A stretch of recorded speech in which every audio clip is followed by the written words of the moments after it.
ভারী বৃষ্টি আর পাহাড়ি ঢলে ফেনীর পরশুরাম ও ফুলগাজী উপজেলায় অন্তত ৭০টি গ্রাম প্লাবিত হয়েছে। আবারও ডুবেছে খাগড়াছড়ি নিম্নাঞ্চল। আর টানা বৃষ্টিতে জমে থাকা পানি এখনও নামেনি চট্টগ্রাম ও নোয়াখালীর বহু এলাকায়। এতে সীমাহীন ভোগান্তিতে বাসিন্দারা।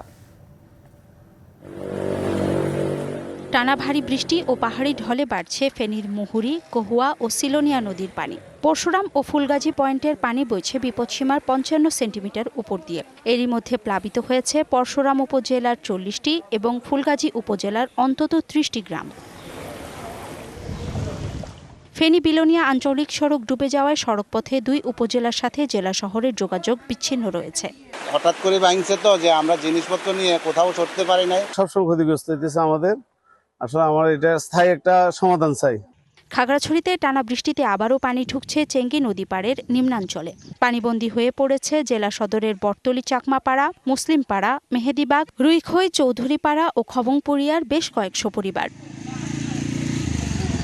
টানা বৃষ্টিতে জলাবদ্ধতার কবলে চট্টগ্রামের কাতালগঞ্জ ও পাঁচলাইশ আবাসিক সুলকবহর সহ অনেক নিচু এলাকা। ভোগান্তি পোহাতে হচ্ছে কর্মজীবী ও শিক্ষার্থীদের। নগরবাসীর অভিযোগ, সড়কে বিভিন্ন সেবা সংস্থা ও আবাসন নির্মাণ প্রতিষ্ঠানের সামগ্রী রাখায় এই সংকট। বিল্ডিং করছে, কাজ হচ্ছে যে বালুর রাখছে নালার উপরে, চাই জন্য পায়রা সরতে পারতেছে না। যদি ঠিকঠাকভাবে পরিষ্কার করতো তাহলে এইভাবে জাম খাই পানি কেন আটকিত না। ২ দিনের টানা বৃষ্টিতে পানি জমে যায় নোয়াখালী পুলিশ সুপারের কার্যালয়ের সামনে, জেলা জজ আদালত, আঙিনা সহ অনেক অফিস আদালত, বাড়িঘর ও সড়কে। অর্ঘ্যমিত্রা তরফদার, ডিবিসি নিউজ ডেস্ক।